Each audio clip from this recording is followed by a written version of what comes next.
vamos lá. Considerando esses dois textos, o que tece o discurso? Qual é o objetivo desse discurso? Letra A. É um discurso conformista que procura defender as instituições? Não. O que o narrador aqui está dizendo? Ele não acredita mais nessas instituições, sejam ela a família, seja ela o Estado, seja ela a igreja, ele está descrente das instituições. Letra A, não condiz.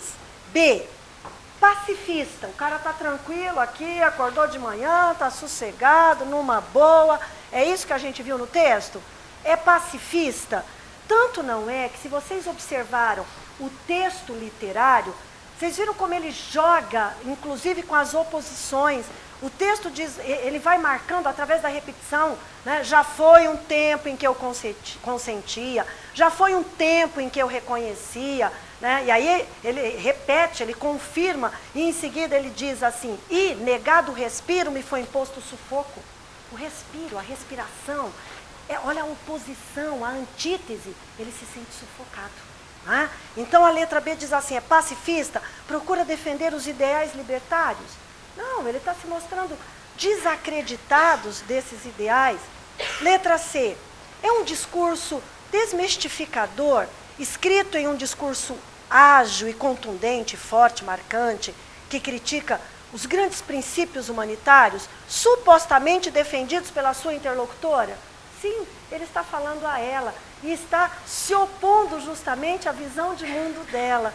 É como se a sua interlocutora fosse ingênua diante das coisas que ele via acontecer e que naquele momento ele está completamente descrente. Portanto, a letra C cabe completamente nos dois textos que vimos. Olha a D. É um discurso politizado, pois apela para o engajamento? De jeito nenhum. Ele está fazendo uma crítica. A letra E. É um discurso contraditório ao acusar a interlocutora de compactuar com o regime opressor? Não. Ele não está fazendo isso e nem ela compactuava, pelo contrário. Ela era extremamente politizada e defendia a liberdade. Então, só cabe qual? A letra C. Joia, pessoal. A questão 4 volta de novo para o texto poético. Só que agora nós vamos ter o texto associado à questão da música. Porque vocês vão ver um texto que é do Noel Rosa, que é um dos grandes nomes da música, do início da música popular brasileira. Não tem tradução. Questão 4 aí do Enem. Lá no morro, se eu fizer uma falseta, a risoleta desiste logo do francês e do inglês. A gíria que no nosso morro criou, bem cedo a cidade aceitou e usou.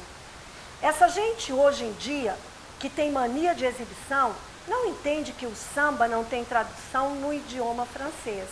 Tudo aquilo que o malandro pronuncia, com voz macia é brasileiro, já passou de português. Amor lá no morro é amor para chuchu. As rimas do samba não são I love you. E esse negócio de alô, alô boy e alô Johnny, só pode ser conversa de telefone.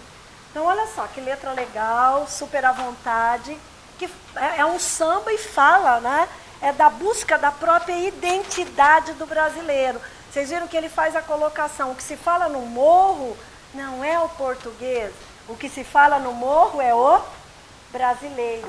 E é legal você observar que o Noel Rosa traz para dentro da música, na década de 20, que é quando ele está escrevendo, aspectos que nós podemos associar à realidade brasileira de hoje. Porque ele começa um texto, não tem tradução, meio que criticando essa onda de estrangeirismo que só estava começando e que hoje é muito mais presente.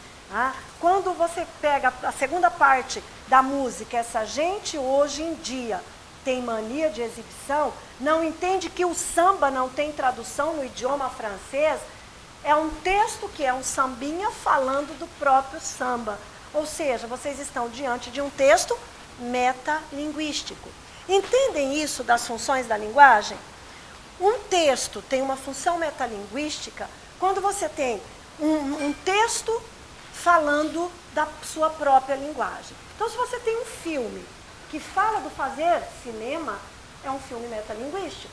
Se você tem um poema que fala do fazer poesia, você tem metalinguagem. Se você tem uma aula de gramática, é pura metalinguagem, porque você está usando a língua para entender os princípios da própria língua. E aqui você tem um sambinha, né, que está falando do samba e nos traz uma reflexão a partir daí. Então vamos ver o que a questão nos pede. As canções de Noel Rosa, compositor brasileiro de Vila Isabel, apesar de revelarem uma aguçada preocupação do artista com o seu tempo e com as mudanças políticos culturais no Brasil, no início dos anos de 1920, ainda são modernas.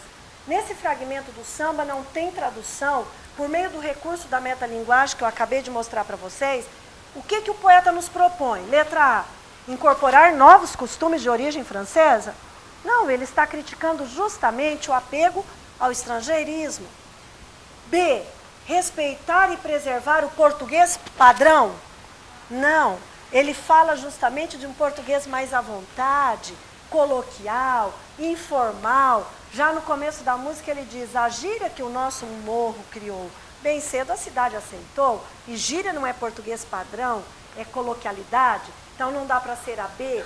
A C, valoriza a fala popular brasileira como patrimônio linguístico e forma legítima de identidade nacional? Essa sim. A busca da identidade nacional na língua, né, na cultura, que é o próprio samba, no jeito de falar do brasileiro, então com certeza a letra C. D, mudar os valores sociais vigentes na época com o advento do novo e quente ritmo da música popular brasileira? Não, aliás, isso aqui faz parte da música popular brasileira. E, ironizar a malandragem carioca, aculturada pela invasão de valores étnicos da sociedade mais desenvolvida? Também não, só nos sobra a letra C realmente. Ele está valorizando falar brasileiro e fazendo disso arte, ok? O exercício 5, nós vamos voltar de novo para a questão do texto organizado em parágrafo. A questão 5, se os tubarões fossem homem, vocês vão ver que parece que o texto foi feito para os nossos dias. O Bertolt Brecht escreveu o texto há tempos atrás e ele cabe como uma luva a tudo que se vê e se vive no Brasil de hoje. Vejam lá a questão 5, então, se os tubarões fossem homens. Se os tubarões fossem homens, eles seriam mais gentis com os peixes pequenos? Certamente, se os tubarões fossem homens, fariam construir residentes gaiolas no mar para os peixes pequenos, com todo tipo de alimento, tanto animal como vegetal. Cuidariam para que as gaiolas tivessem sempre água fresca e adotariam todas as providências sanitárias. Naturalmente, haveria também escolas nas gaiolas. Nas aulas, os peixinhos aprenderiam como nadar para a goela dos tubarões. Eles aprenderiam, por exemplo, a usar a geografia para localizar os grandes tubarões deitados preguiçosamente por aí. A aula principal seria, naturalmente, a formação moral dos peixinhos. E eles seriam ensinados que o ato mais grandioso e mais sublime é o sacrifício alegre de um peixinho e que todos deveriam acreditar nos tubarões, sobretudo quando estes dissessem que cuidavam de sua felicidade futura. Os peixinhos saberiam que este futuro só estaria garantido se aprendessem a obediência. Cada peixinho que na guerra matasse alguns peixinhos inimigos seria condecorado como uma pequena ordem das algas e receberia o título de herói. Um trecho de Bertolt Brecht. Agora, o comando. Como produção humana, a literatura veicula valores que nem sempre estão representados diretamente no texto, mas são transfigurados pela linguagem literária e podem até entrar em contradição com as convenções sociais e revelar o quanto a sociedade perverteu os valores humanos que ela própria criou. É o que ocorre na narrativa do dramaturgo alemão Bertolt Brecht, mostrada por meio da hipótese apresentada ao autor. Antes disso, eu gostaria que vocês compreendessem o texto. né, ficou bastante claro que quem são os peixinhos aí? Os peixinhos é alegoria do quê, se nós pensarmos na nossa sociedade hoje? Nós somos os peixinhos, né, pessoal? E quem são os tubarões? Quem são os grandes que devoram os peixinhos?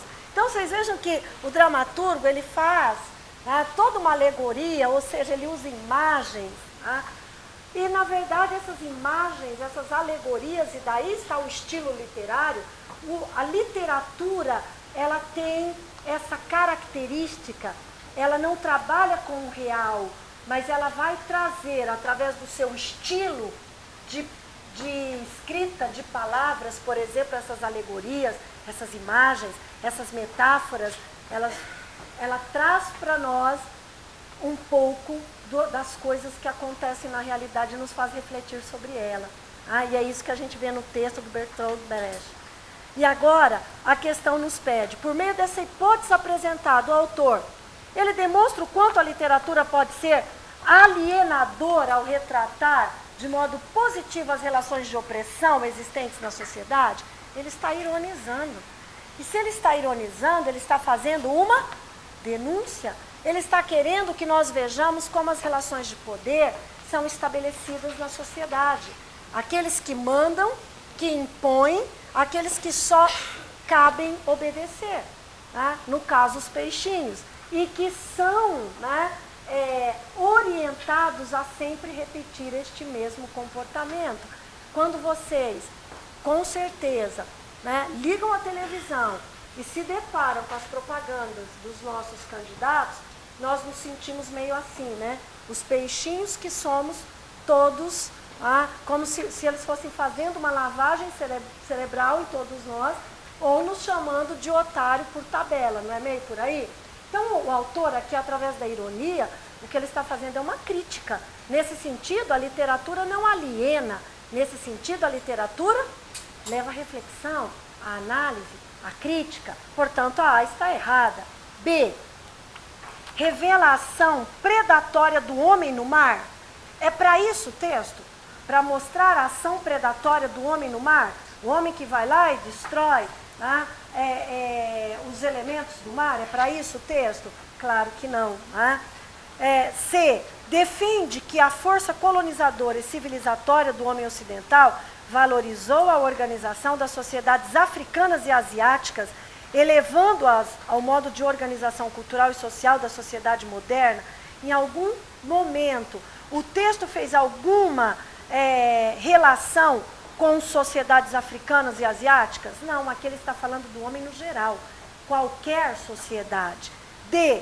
Questiona o modo de organização das sociedades ocidentais capitalistas que se desenvolveram fundamentadas na relação de opressão em que o mais forte explora o mais fraco?